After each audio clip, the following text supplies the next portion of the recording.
Welcome to my channel, Glorious English. Today, I want to tell you a story that will truly surprise you. It is about a quiet boy from a tiny town. A boy so shy that people could hardly hear his voice. Yet he grew up to become the President of the United States. Yes, a silent boy became the leader of a great nation. This is the inspiring biography of Calvin Coolidge. Chapter 1. A quiet boy in a small town. Calvin Coolidge was born on July 4th, 1872, in a small village called Plymouth Notch in Vermont. His home was simple, with wooden walls, cold floors in winter, and a warm kitchen where the smell of fresh bread often filled the air. His father, John Coolidge, was a farmer and also ran a small store. His mother, Victoria, was gentle and soft-spoken. Calvin was a quiet child, often watching everything more than speaking. Neighbors used to say, "That Coolidge boy listens with his eyes." Every morning, Calvin helped with chores. He fed chickens, carried buckets of water from the pump, and swept the small shop his father owned. Sometimes, he would help customers by holding bags or counting small items. He liked how people talked, argued, and laughed in the store.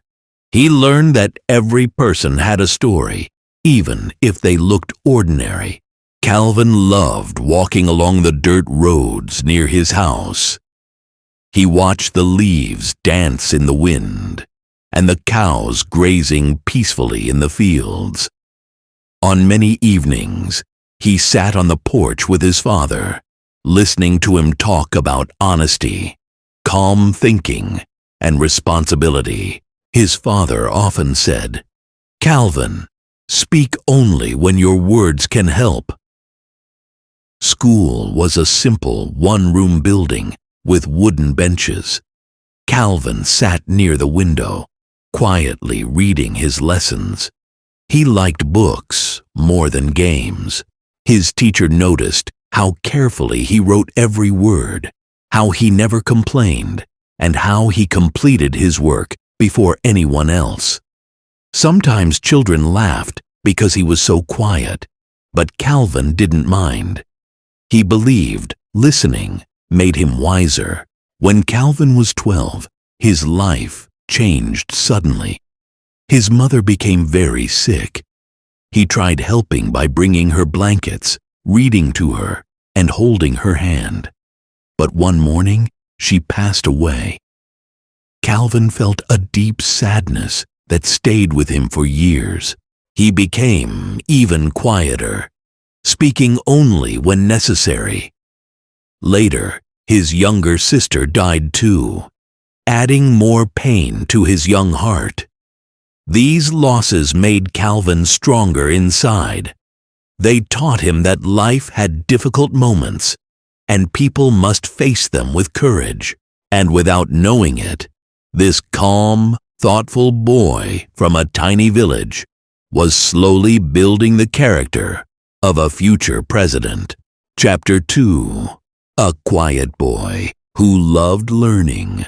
Calvin Coolidge grew a little older, but he was still the same quiet, thoughtful boy who watched the world with careful eyes. His father taught him how to read simple books at home, and Calvin enjoyed every page. Their house did not have many books, so Calvin often read the same ones again and again. He would sit near the window on sunny days, letting the light fall on the pages because candles were expensive, and his family did not like wasting them. Every morning, Calvin walked to the small village school. The path was rough, sometimes muddy, sometimes covered with snow, but he walked slowly and carefully. On the way, he picked up interesting stones, leaves, or even a small piece of broken pottery. He liked tiny things that others never noticed. His teacher often said, Calvin watches everything. He misses nothing. Calvin felt shy when she praised him, but inside he felt warm and proud. In school, he spoke very little, while other boys joked loudly or pushed each other during breaks. Calvin preferred sitting under a tree, reading, or thinking. Once, an older boy teased him, saying, "Why don't you talk?" Calvin simply gave a small smile and continued his reading. His calm reaction confused the boy, who eventually left him alone. Calvin learned that silence could be stronger than anger. At home, he helped his father in the general store each afternoon. Calvin swept the floor, counted nails, measured cloth, and sometimes carried deliveries to neighbors. He liked organizing shelves neatly and writing small labels for things. Customers noticed his careful work.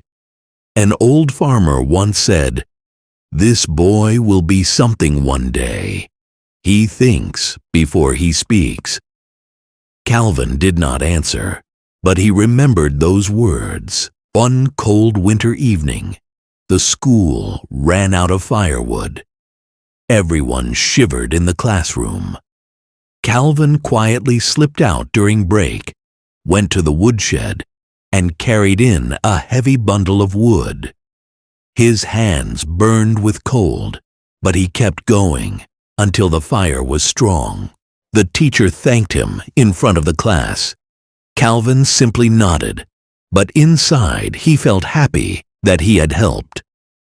As time passed, Calvin began reading newspapers in his father's store. He read about towns he had never seen, people he would never meet, and problems far away. These stories opened his world. He began to dream of learning more and going further. He did not know it yet, but his quiet habits, listening, observing, thinking, would one day shape him into a leader unlike any other. Chapter 3. Marriage, Loss, and New Responsibility. Calvin Coolidge was now a young man who worked hard, spoke carefully, and lived a quiet life. In Chapter 2, he had finished his studies and started building his future. But the next part of his life brought new emotions, love, sadness, and responsibility he never expected this early. During a small town gathering, Calvin met a gentle and warm-hearted teacher named Grace Goodhue. She was cheerful, friendly, and loved helping children. Calvin was shy, and Grace was the opposite. She laughed easily, while he often stayed quiet. One day, she saw him feeding a neighbor's chickens while reading a book at the same time. She laughed and said, "You are the only man who can study and feed chickens together." Calvin smiled shyly, and that small moment started something new. They began to walk together around the village after school hours. Grace talked about her students, and Calvin talked about his cases as a young lawyer. Sometimes they sat on a wooden bench near a small river. Grace told him stories about her family, and Calvin listened with calm eyes. Even the way he nodded made her feel safe. Soon, they fell in love. Their wedding was simple. The church was small, the decorations were few, but their hearts were full.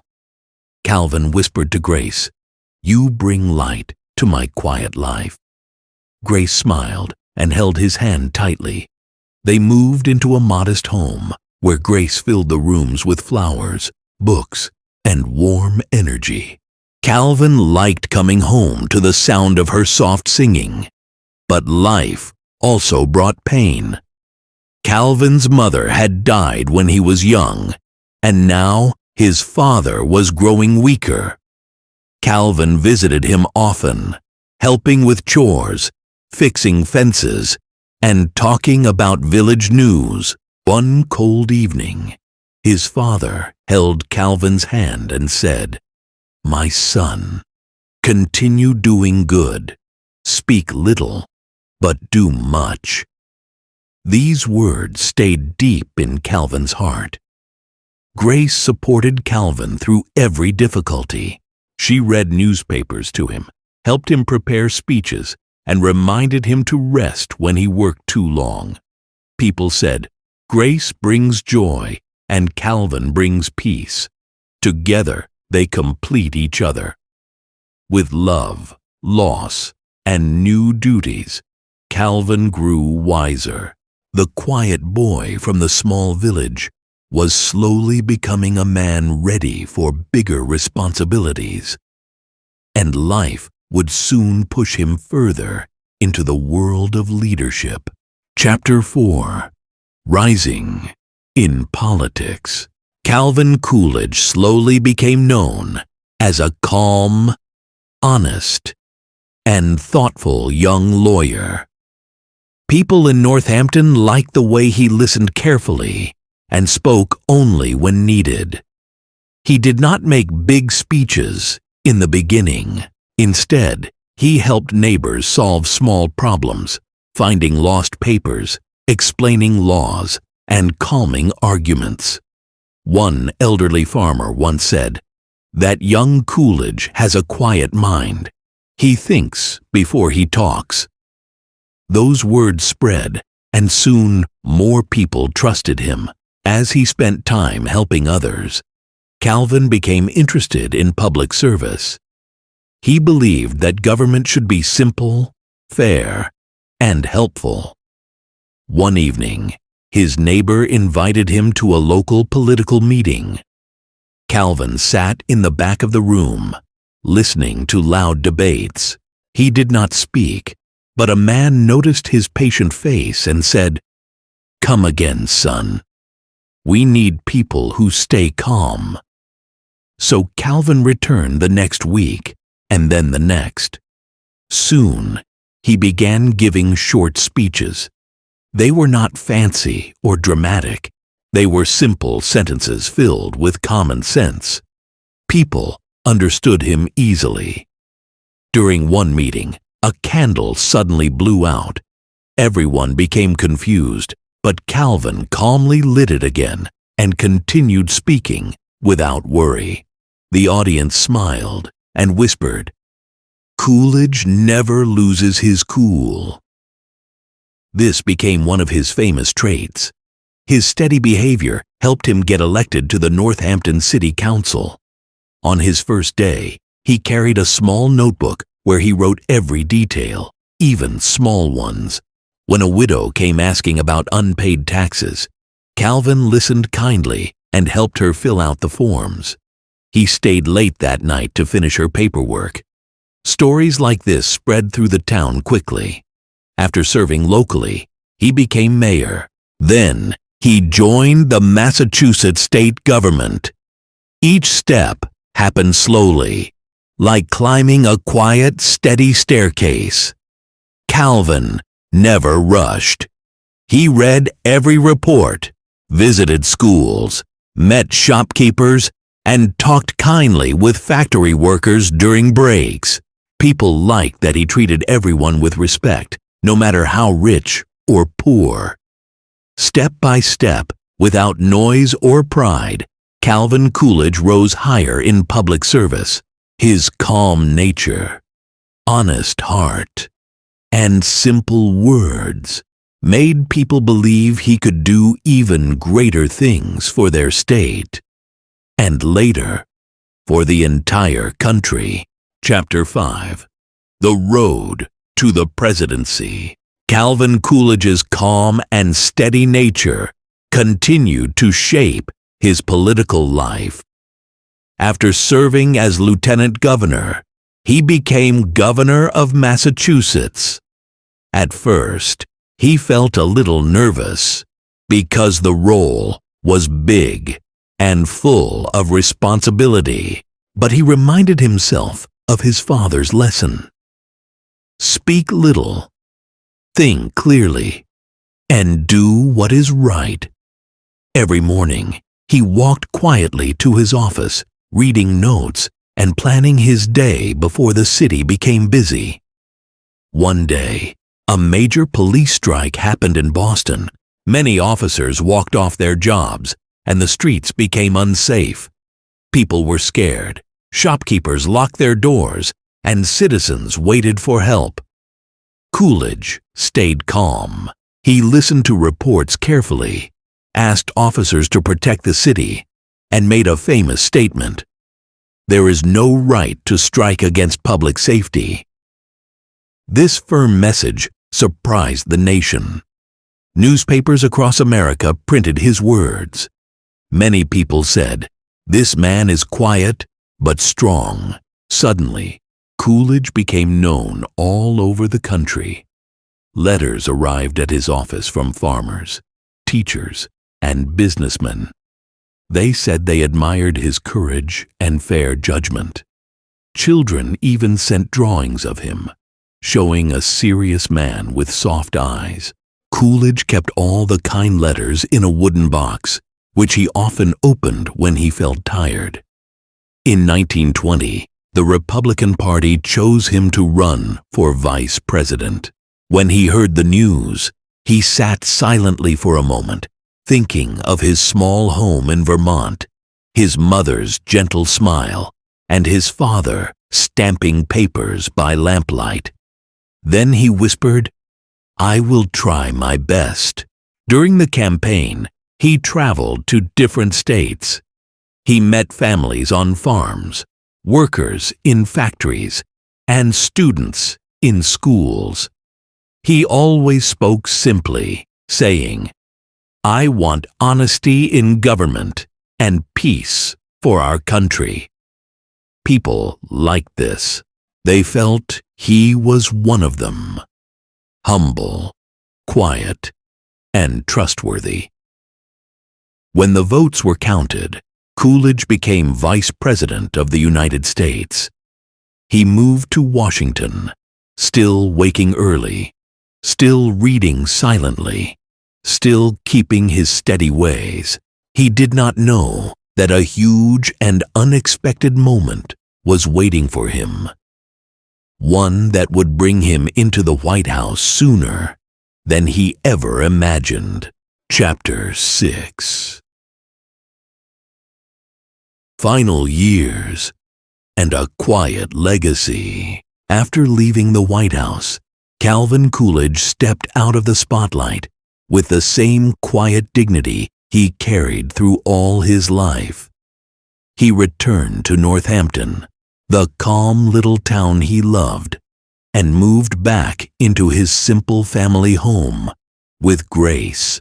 Every morning, he walked to the town center with a small notebook in his pocket, just as he did when he was young. People often stopped him to shake his hand, and he always smiled politely, saying, "Thank you for remembering me." He never acted famous. He never acted important. He simply wanted a peaceful life. Coolidge began writing for newspapers, sharing gentle advice about leadership, honesty, and responsibility. He wrote his articles by hand at a small wooden desk beside a window where sunlight fell softly every morning. Sometimes he used short sentences like the ones he used in speeches.